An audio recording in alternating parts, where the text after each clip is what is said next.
अस्सलाम वालेकुम एवरीवन, अपनी न्यू वीडियो के साथ मैं हूं सना। जैसे कि मैंने आपको अपनी लास्ट वीडियो में बताया था कि मैं फंडामेंटल अकाउंटिंग प्रिंसिपल के chapter number 1 accounting in business से स्टार्ट करूंगी। स्टार्ट करते हैं अपनी video.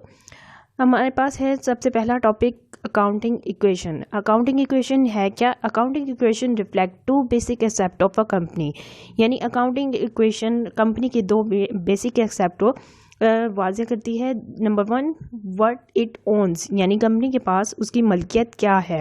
And the second one is what it ओज, यानी कंपनी के वाजिबुल आलात क्या है। उसके बाद हमने जो सबसे पहली चीज़ जाननी है वो है एसेट के बारे में। एसेट क्या है? एसेट की definition, assets are the resources of a company owns और control that gives future benefit. Asset हमारे ऐसे रिसोर्सेज हैं जो कि कंपनी की मलकियत में होते हैं और उनको हम फ्यूचर बेनिफिट के लिए यूज़ कर सकते हैं। और इसकी एग्जांपल से आपको ज़्यादा अच्छे से समझ आ जाएगी। नंबर 1 पे हमारे पास जैसे कैश से हम फ्यूचर में कुछ भी परचेज कर सकते हैं, तो कैश हमारा एसेट कहलाता है। उसके बाद है सप्लाइज, कंपनी के रॉ मटेरियल या उसके बिज़नेस को रन करने के लिए जो सप्लाइज यूज़ हो रही होती हैं वो भी कंपनी का एसेट कहलाती हैं। उसके बाद है हमारे पास इक्विपमेंट। कोई भी बिजनेस अपने इक्विपमेंट के बगैर अपना बिजनेस रन नहीं कर सकता, तो इक्विपमेंट उसके सबसे ज़रूरी एसेट्स कहलाते हैं। उसके बाद है लैंड। कैश, सप्लाइज और इक्विपमेंट, ये तीनों चीज़ें आपके पास कभी भी एक्सपायर हो जाएंगी, कभी भी ख़त्म हो जाएंगी, बट लैंड आपके पास लाइफ टाइम एसेट है जो कि कभी आपके पास ख़त्म नहीं होगा। उसके बाद हमारे हैं रिसीवेबल्स। रिसीवेबल्स क्या हैं? यानी आपने अपनी सर्विस प्रोवाइड कर दी बट इन फ्यूचर आप उसकी पेमेंट लेंगे तो वो भी आपका एसेट कहलाएगा। रिसीवेबल भी आपके एसेट में शुमार होंगे। नेक्स्ट हमारे पास है लाइबिलिटीज़। लाइबिलिटीज़ क्या है? Liabilities company's obligation to provide asset, product और सर्विसेज टू द अदर्स, यानी अपने एसेट, प्रोडक्ट और सर्विसेज दूसरों तक पहुंचाने के लिए जो भी ऑब्लिगेशन कंपनी बेयर करती है वो उसकी लाइबिलिटीज़ कहलाती हैं। या आसान वर्डिंग में हम इसको कह सकते हैं कि फ्यूचर आउटफ्लो ऑफ रिसोर्सेज, यानी आपकी जो रिसोर्सेज हैं उनको फ्यूचर में आपने आउटफ्लो करना है। एग्जाम्पल इसकी हैं हमारे पास पेएबल्स, उसके बाद नॉट पेएबल्स। पेएबल्स यानी आप कोई भी आपने अपना रेंट पे करना है, वेजेस पे करनी है या कोई आपने कैश पे करना है इन फ्यूचर, वो आपके पेएबल्स हैं। नॉट पेएबल आपकी लॉन्ग टर्म पेमेंट है जो कि आप मोर देन 1 ईयर आप पे करते हैं या एग्रीमेंट करते हैं पे करने के लिए। नेक्स्ट हमारे पास है इक्विटी। अब हमें जानना ज़रूरी है कि इक्विटी क्या है हमारे पास। Equity is remaining value of an owner's interest in the company after all liabilities have been deducted, यानी कंपनी जब अपने तमाम लाइबिलिटीज पे कर लेती है, जो रिमेनिंग वैल्यू आपके पास बचती है वो आपकी इक्विटी कहलाती है। उसके अलावा इसकी एक और डेफिनेशन है कि ओनर्स राइट इन बिजनेस, यानी बिजनेस में ओनर का जो राइट है वो उसकी इक्विटी कहलाती है। नेक्स्ट हमारे पास है इक्वेशन। इक्वेशन हमारे पास है asset is equal to liabilities plus equity. अब इक्वेशन को समझने के लिए आपको ज़रूरी है कि आपको पता हो कि एसेट और लाइबिलिटीज़ प्लस इक्विटी को इक्वल क्यों रखा जाता है। जितने भी हमारे एसेट होते हैं वो या तो हमारी लाइबिलिटीज़ के बदले में हमारे पास होते हैं या हमारी इक्विटी के तौर पर हमारे पास मौजूद होते हैं। इसलिए हम इस इक्वेशन को इस तरह से शो करते हैं, asset is equal to liabilities plus equity, यानी इन दोनों के मिलाप से हमारे पास टोटल हमारी कंपनी के एसेट होते हैं। तो इसको हम इस तरह से भी एक्सप्लेन कर सकते हैं, together liabilities and equity are the source of fund to acquire asset, यानी एसेट को एक्वायर करने के लिए हमारे पास सोर्स ऑफ फंड क्या है? लाइबिलिटीज और हमारी इक्विटीज़। अब इक्विटी को मज़ीद एक्सप्लेन इस तरह से करूं कि इक्विटी में हमारे पास 4 चीज़ें इंक्लूड होती हैं: owner's capital, owner's withdrawals, revenue and expense. इन 4 चीज़ों के मिलाप से हमारे पास इक्विटी बनती है। ओनर कैपिटल यानी कैपिटल जो ओनर आपके बिजनेस में इन्वेस्ट कर रहा है डायरेक्टली, उसमें से उसकी विड्रॉल्स जो वो पर्सनल यूज़ के लिए निकाल रहा है वो माइनस कर देंगे। उसके बाद उसमें ऐड करते हैं हम अपना रेवेन्यू, यानी हमारी अर्निंग जितनी भी हुई है हम उसको ऐड कर देते हैं। उसमें से फिर एक्सपेंसेस लेस करने के बाद हमारे पास इक्विटी आ जाती है। तो इस तरह से हमारे पास एक्सपेंडेड अकाउंटिंग इक्वेशन बन जाएगी जो कि कुछ इस तरह से होगी: asset is equal to liabilities plus owner's equity minus owner's withdrawals plus revenue minus expense, यानी आपके एसेट कोई भी हो सकते हैं, लाइबिलिटीज़ कोई भी हो सकती है, बट इक्विटी में हमेशा आपने ये 4 चीज़ें याद रखनी है। इक्विटी के हेडिंग में ये 4 चीज़ें हमेशा मौजूद रहेंगी। एसेट आपके कोई भी हो सकते हैं, मैंने आपको एग्जांपल दी, और लाइबिलिटीज़ भी आपकी कोई भी हो सकती हैं, पेबल्स हो सकती हैं, नॉट पेबल हो सकती हैं, मतलब कंडीशनल होती है ये सिचुएशन के अकॉर्डिंग, बट आपके इक्विटी में ये 4 चीज़ें हमेशा मौजूद रहेंगी। क्वेश्चन की तरफ जाते हैं ताकि आपको मज़ीद अच्छे से समझ आ जाए। तो फंडामेंटल अकाउंटिंग प्रिंसिपल के चैप्टर नंबर 1 की प्रॉब्लम नंबर 1.7a मेरे पास है 20th एडिशन। आपके पास जो भी एडिशन मौजूद है आप इस क्वेश्चन से मैच करके अपना क्वेश्चन देख सकते हैं। तो क्वेश्चन कुछ यूँ है मेरे पास, प्रॉब्लम नंबर 1.7a। इसमें आपके सामने है ये कुछ ट्रांजैक्शंस दी हुई हैं, नीचे रिक्वायरमेंट्स दी हुई हैं, 3 रिक्वायरमेंट्स हैं और ये आपकी ट्रांजैक्शंस दी हुई हैं A to K। अब आपने करना ये है, जब हम इसके सोल्यूशन की तरफ जाएंगे तो आपने अपनी बुक अपने सामने रखनी है ताकि आपको ट्रांजैक्शन साथ साथ पढ़ने में आसानी हो और क्वेश्चन समझने में आसानी हो। हम क्वेश्चन सॉल्व करने से पहले कुछ ट्रांजैक्शंस को पढ़ लेते हैं ताकि हमें पता हो कि हमने करना क्या है इस क्वेश्चन में। नंबर ए पे जो है हमारे पास मौजूद है, M Wright invest 60,000 cash and office equipment valued at 30,000 in the company. अब क्या है, जो ऑनर है उसने इन्वेस्ट किया है 60,000 और उसने इक्विपमेंट भी इन्वेस्ट की हैं 30,000 की। इसी तरह उसने कुछ परचेजेस की हैं, कुछ परचेज उसने कैश पर की हैं और कुछ परचेज उसने क्रेडिट पर की हैं। इस तरह हम साथ के साथ ट्रांजैक्शंस को पढ़ते रहेंगे और क्वेश्चन सॉल्व करते रहेंगे। क्वेश्चन में जो चीज़ आपने सबसे पहले लाजमी देखनी है वो है उसकी रिक्वायरमेंट्स, कि आपने क्वेश्चन करना कैसे है और किन किन हेड्स को मद्देनज़र रखना है। हमारे पास रिक्वायरमेंट मौजूद है, create a table using the following headings for the column. इसमें आपको उसने हेडिंग बता दी हैं कॉलम की, cash account, receivable, office supplies, office equipment, building, account payable, note payable, M R capital, M R withdrawals, revenue and expenses. अब आपके पास आपको यहाँ पे वाजिया हो जाएगा कि आपको एसेट दिए हुए हैं, कुछ लाइबिलिटीज़ दी हुई हैं और इक्विटी दी हुई है। इक्विटी में जैसे मैंने आपको 4 चीज़ें बताई थी वो देखें यहाँ पर मौजूद है, M Wright capital, M Wright withdrawals, revenue और एक्सपेंस। ये 4 चीज़ें मैंने आपको बताया था कि हमेशा सेम रहेंगी। उसके बाद हमारे पास सेकेंड रिक्वायरमेंट है, use addition and subtraction within the table created in part 1 to show dollar effect of each action on individual item of the accounting equation. अब हमने क्या करना है, जो हमने अपना टेबल बनाना है उसमें हम अपने एडिशन और सब्ट्रैक्शन को मेंशन करेंगे कि कहाँ पे हम अपने एडिशन कर रहे हैं और कहाँ पर हम अपनी सब्ट्रैक्शन कर रहे हैं। थर्ड रिक्वायरमेंट है, once you have completed the table determine the company's net income. ये सोल्यूशन आप लोगों के सामने है, मैंने इसके हेडिंग्स बनाए हैं, asset is equal to liabilities plus equity. अब एसेट के अंदर जितने भी उसने हमें एसेट दिए हैं उनको मेंशन किया और जितनी भी लाइबिलिटीज़ दी हैं उनको मेंशन किया, और इक्विटी की आपको मैंने जैसे 4 चीज़ें बताई थी वो हम लिख देंगे। तो इस तरह से अपने कॉलम आपने अरेंज करने हैं और उसके बाद अपना क्वेश्चन सॉल्व करना शुरू करना है। एसेट में हमारे पास क्या चीज़ें दी हुई हैं, cash, account receivable, office supply, office equipment और बिल्डिंग। लाइबिलिटीज़ में हमारे पास क्या दी हुई है, account payable, note payable. T में जैसे हमारी 4 चीज़ें हैं, जे वर्दी कैपिटल, जे वर्दी विड्रॉल्स, रेवेन्यू और एक्सपेंस। यहाँ पे आपके पास इक्विटी में मैंने जे वर्दी लिखा है बट हमारे बिजनेस ओनर का नाम है एम राइट, तो आप लिखेंगे M Wright capital, M Wright withdrawals. तो स्टार्ट करते हैं हम अपना क्वेश्चन। सबसे पहले आपने अपने पास बुक रखनी है ताकि आप साथ के साथ ट्रांजैक्शन को मैच करते जाएं और इजीली क्वेश्चन हमारा सॉल्व होता जाए। जो पहली ट्रांजैक्शन हमारे पास ट्रांजैक्शन ए मौजूद है, M Wright invest 60,000 cash and office equipment valued 30,000 in the company. तो हमने इसको लिखना किस तरह से है, सबसे पहले हमारे पास कितना है, कैश इन्वेस्ट हुआ है, कितने का, 60,000 का, तो हम कैश में 60,000 लिख देंगे।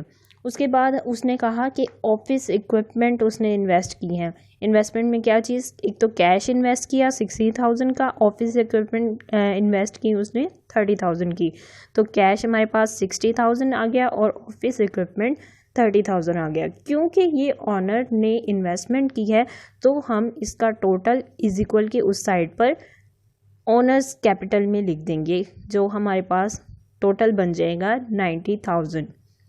हमारी पहली ट्रांजैक्शन हो गई। उसके बाद हम अपनी सेकंड ट्रांजैक्शन की तरफ चलते हैं, जो कि है the company purchase a 3 lakh building to use an office, right paid 50,000 in cash and signature a not payable promise to pay the 2,50,000 balance over the next 10 year। यानी ओनर ने एक 3 लाख की बिल्डिंग परचेज की है जो वो अपने ऑफिस के तौर पर इस्तेमाल करेगा, और उसके लिए उसने 50,000 कैश अभी पे कर दिया है और 2,50,000 का कैश वो इन फ्यूचर 10 ईयर में पे करेगा नॉट पेएबल की सूरत में। नॉट पेएबल आपको मैंने बताया मोर देन 1 ईयर जिनकी पेमेंट होती है। तो इसको हम इस तरह से रिकॉर्ड करेंगे। Payment in form of cash दी है 50,000, तो हम अपने कैश में से 50,000 माइनस कर देंगे। उसके बाद उसने कहा कि बिल्डिंग की वैल्यू क्या थी, तो हम बिल्डिंग की वैल्यू में उसके 3 लाख लिख देंगे।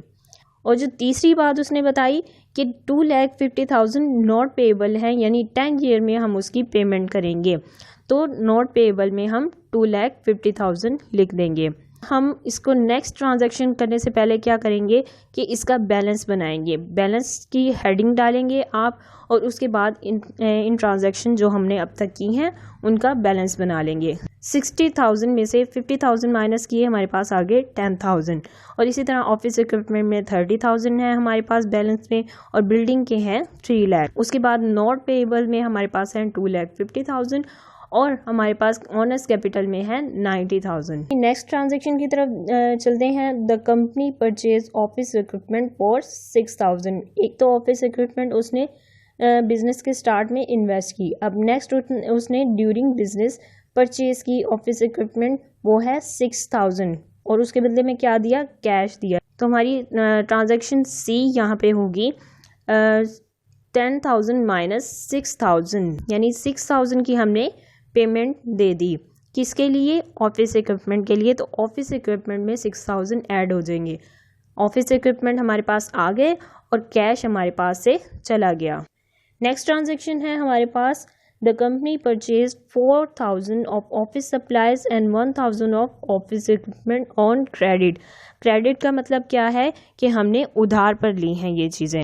ऑफिस सप्लाई हमने ली 4,000 की, और ऑफिस इक्विपमेंट ली हमने 1,000 की।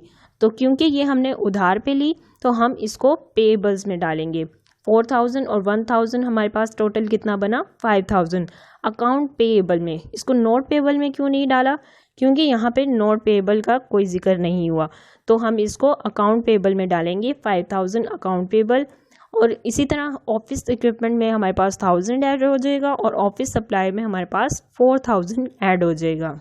नेक्स्ट हमारे पास है the company paid a local newspaper 1,000 cash for printing an announcement of the companies या ऑफिस ओपनिंग, यानी ऑफिस ओपनिंग के लिए न्यूज़पेपर में हमने ऐड दी है, जिसके लिए हमने 1,000 कैश पेमेंट दी है। कैश पेमेंट दी है तो हम क्या करेंगे कि कैश के अकाउंट में जाकर माइनस 1,000, यानी कैश हमारे पास से 1,000 का चला गया। क्योंकि ये हम न्यूज़पेपर में एक ऐड दे रहे हैं तो हम इसको एडवर्टीजमेंट एक्सपेंस के नाम से मेंशन करते हैं। तो एक्सपेंस है तो हम इसको एक्सपेंस के अकाउंट में ऐड कर देंगे। यहाँ पे आपने कंफ्यूज नहीं होना कि यहाँ पे माइनस साइन चल रहा है तो मैं ऐड की बात क्यों कर रही हूँ। आपने फ़िलहाल इस माइनस साइन को इग्नोर करना है। ये हम at the end of balance देखेंगे कि हमने क्या चीज़ ऐड करनी है मेन कॉलम्स में और क्या चीज़ लेस करनी है। नेक्स्ट ट्रांजैक्शन है हमारे पास the company completed a financial plan for a client, क्योंकि ये हमारे पास कंसल्टिंग बिजनेस है, राइट, कंसल्टिंग बिजनेस, ठीक है। तो वो उसने क्या किया, फाइनेंशियल प्लान बनाया है अपने क्लाइंट के लिए and build that client 4,000 for service. Build का मतलब क्या होता है, यानी उसने अभी अपनी सर्विस की पेमेंट नहीं ली, उसको बिल बना कर दिया है कि इन फ्यूचर मैं आपसे पेमेंट लूँगा। अब 4,000 की आपने सर्विस प्रोवाइड कर दी है, मतलब आपकी अर्निंग बन गई है, बट आपने कैश रिसीव नहीं किया, तो कैश में तो आपका ऐड नहीं होगा। ये आपके रिसीवेबल में, अकाउंट रिसीवेबल, यानी अभी हमने इसको रिसीव करना है तो हम इसको रिसीवेबल में ऐड कर देंगे। और इसी तरह से ये हमारा रेवेन्यू बन जाएगा, इसलिए हम रेवेन्यू अकाउंट में भी इसको मेंशन कर देंगे। बैलेंस आप साथ के साथ बनाते रहेंगे। अब बैलेंस क्या होगा, पिछला हमारे पास कैश का बैलेंस 3000, उसमें कुछ एडिशन या सब्ट्रैक्शन नहीं हुई तो हम उसको वैसे 3000 लिख देंगे। पहले हमारे पास अकाउंट रिसीवेबल नहीं था, अब हमारे पास अकाउंट रिसीवेबल 4000 से बन गया।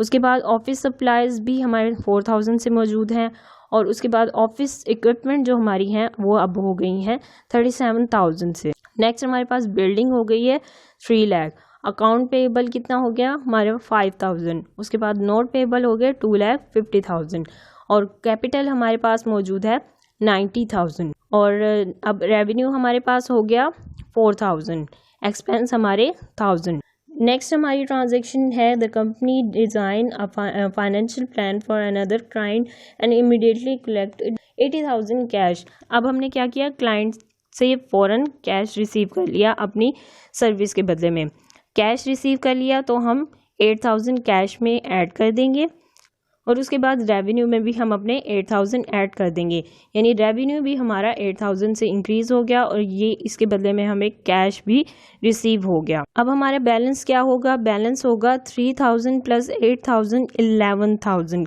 11,000 का कैश हमारे पास मौजूद है। उसके बाद बाकी सब अकाउंट वैसे ही हैं, और हमारे पास रेवेन्यू जो है वो इंक्रीज़ होकर अब 12,000 का बन गया। नेक्स्ट ट्रांजेक्शन है हमारे पास M Wright withdraws 1800 cash for company for personal use. अब ऑनर ने क्या किया, अपने पर्सनल यूज़ के लिए कैश विदड्रॉ करा लिया, तो कैश में से हमारा कैश चला जाएगा 1800 के अमाउंट से, और हमारे पास यहाँ पर मौजूद है ऑनर्स विदड्रॉल्स, तो ऑनर विदड्रॉल में हम यहाँ पर 1800 ऐड कर देंगे। अब हमारे पास बैलेंस क्या होगा, कैश में से 1800 माइनस हो गए 9200 का बैलेंस हमारे पास रिमेनिंग आ गया कैश का, और उसके बाद बाकी सब बैलेंस हम साथ के साथ उतारते जाएंगे। और यहाँ से हमारे पास पहले विड्रॉल्स में मौजूद नहीं था, विड्रॉल्स में अब हमारे 1800 भी ऐड हो जाएंगे। नेक्स्ट ट्रांजैक्शन है the company receive 3000 cash as partial payment from the client describe in transaction F. यानी ट्रांजैक्शन एफ में जो उसने अपने क्लाइंट को बिल किया था अपनी सर्विस के लिए 4000, उसमें से उसने 3000 जो हैं वो रिसीव कर लिए हैं, तो हम क्या करेंगे, कैश में अपने 3000 ऐड कर देंगे, और रिसीवेबल में से हम अपने 3000 माइनस कर देंगे, यानी 4000 थे, अब उसमें से सिर्फ 1000 हमने रिसीव करने हैं, और बाकी के 3000 हमने रिसीव कर लिए, तो वो हमारे कैश में ऐड हो गए। तो अब हमारे पास कैश का बैलेंस हो गया 12,200, और हमारे रिसीवेबल का बैलेंस रह गया 1000, यानी अब सिर्फ हमने 1000 रिसीव करने हैं, और बाकी के बैलेंस आप साथ के साथ वैसे ही उतार देंगे। ट्रांजैक्शन जे में हमारे पास मौजूद है the company made a partial payment of 500 cash on the equipment purchase in transaction D. Transaction D में हमने क्रेडिट पे इक्विपमेंट परचेज की थी 1000 की, और ऑफिस सप्लाई परचेज की थी 4000 की। उसमें से हमने सिर्फ ऑफिस इक्विपमेंट के लिए 500 पे कर दी, यानी हाफ पेमेंट की, तो उसका हम कैश में से माइनस कर देंगे। 500 की पेमेंट दे दी, तो 500 हमने अपने कैश में से माइनस कर दिया, और क्योंकि हमने इसका बैलेंस अकाउंट पेएबल में डाला था, तो अकाउंट पेएबल में से भी हमारे 500 लेस हो जाएंगे, यानी पहले हमने 5000 देना था, अब उसमें से 5000 में से हम अपने 500 पे कर चुके हैं, और हमारा रिमेनिंग जो पेएबल रह जाएगा वो 4500 का रह जाएगा। और क्योंकि कैश हमारा डिडक्ट हो गया यानी माइनस हो गया है, तो अब हमारे पास कैश का बैलेंस रह जाएगा 11,700। हमारी लास्ट ट्रांजेक्शन है the company paid 2500 cash for the office secretary ways for this period. यानी हम अपने ऑफिस के सेक्रेटरी की जो सैलरी उसको पे करेंगे, उसको हम किस तरह से डिडक्ट करेंगे, क्योंकि हमने उसको wage in form of cash दी है, तो हमारे कैश में से 2500 लेस हो जाएगा। और क्योंकि वेज हमारा एक एक्सपेंस होता है, वेजिस एक्सपेंस के नाम से उसको हम मेंशन करते हैं, तो वेज हमारा एक्सपेंस है, तो ये एक्सपेंस के अकाउंट में 2500 ऐड हो जाएगा। अब क्या करना है, अगेन आपने बैलेंस करना है। कैश आपका क्या हो जाएगा, 11,700 में से 2500 माइनस किए, हमारे पास 9200 आपका कैश का बैलेंस आ गया। अकाउंट रिसीवेबल हमारे पास 1000 रह गए। ऑफिस सप्लाई हमारे पास 4000, ऑफिस इक्विपमेंट 37,000, और हमारे पास बिल्डिंग है 3 लाख। अकाउंट पेएबल है 4500, नोट पेएबल है हमारे पास 2,50,000, और ऑनर्स कैपिटल है 90,000, विड्रॉल्स हैं 1800, रेवेन्यू है हमारे पास 12,000 और एक्सपेंस हमारे पास हो गए 3500। अब हमने क्या करना है कि इन कॉलम्स को ऐड करना है, इनके लास्ट वाला बैलेंस हमने ऐड और लेस करना है ताकि हमें पता चले कि हमारी दोनों साइड्स इक्वल हैं। हमने क्या करना है, जितने भी हमारे पास एसेट हैं उनको ऐड कर दिया, जैसे मैंने यहाँ पे मेंशन किया हुआ है 9200 plus 1000 plus 4000 plus 37,000 plus 3 lakh, इन सब को ऐड किया, हमारे पास बैलेंस आ गया 3,51,200। अकाउंट पेबल है हमारे पास 4,500 प्लस 2,50,000, उसमें हम अपने ओनर्स का कैपिटल ऐड कर देंगे और माइनस कर देंगे उसमें से 1,800, प्लस करेंगे अपना रेवेन्यू 12,000, माइनस करेंगे 3,500 के एक्सपेंस, तो हमारे पास यहाँ भी बैलेंस आ जाएगा 3,51,200। अब ये दोनों साइड हमारी इक्वल हैं, इसका मतलब है कि हमारा आंसर बिल्कुल परफेक्ट है। अब हमारे पास क्वेश्चन में थर्ड रिक्वायरमेंट थी, once you have completed the table determine the company's net income. अब नेट इनकम किस तरह से निकालेंगे, नेट इनकम होगी हमारी रेवेन्यू माइनस एक्सपेंस, यानी जितनी हमारी अर्निंग है उसमें से हम अपने एक्सपेंस को माइनस कर देंगे तो हमारी नेट इनकम आ जाएगी। आपके पास रेवेन्यू कितना था, रेवेन्यू था 12,000 और एक्सपेंस कितना था 3,500, तो रेवेन्यू 12,000 माइनस एक्सपेंस 3,500, तो हमारे पास नेट इनकम आ गई 8,500। आपके पास यहाँ पे क्वेश्चन में भी आंसर आपको दिए हुए हैं, यहाँ से आप अपने आंसर चेक कर सकते हैं। कैश का बैलेंस हमारे पास है 9,200, तो देखिए हमारे पास 9,200 मौजूद है। उसके बाद हमें उसने कहा कि एक्सपेंस का बैलेंस है 3,500, तो हमारे एक्सपेंस में 3,500 का बैलेंस आ गया। उसके बाद उसने कहा कि नोट पेएबल में है 2,50,000, नोट पेएबल में हमारे पास आ गया 2,50,000 और नेट इनकम जैसे उसने कहा 8,500, तो हमने जो अपना सोल्यूशन किया उसमें हमारे पास 8,500 नेट इनकम आ गई। अब नेक्स्ट वीडियो में हमारे पास क्या होगा, नेक्स्ट वीडियो में इसी क्वेश्चन की मदद से हम बनाना सीखेंगे फाइनेंशियल स्टेटमेंट, यानी इस टेबल से हम चीज़ें निकालकर अपनी फाइनेंशियल स्टेटमेंट को किस तरह से सॉल्व करेंगे वो हम अपनी नेक्स्ट वीडियो में देखेंगे। तब तक के लिए अल्लाह हाफिज़, दुआओं में याद रखिएगा और यस कमेंट करना मत भूलिएगा।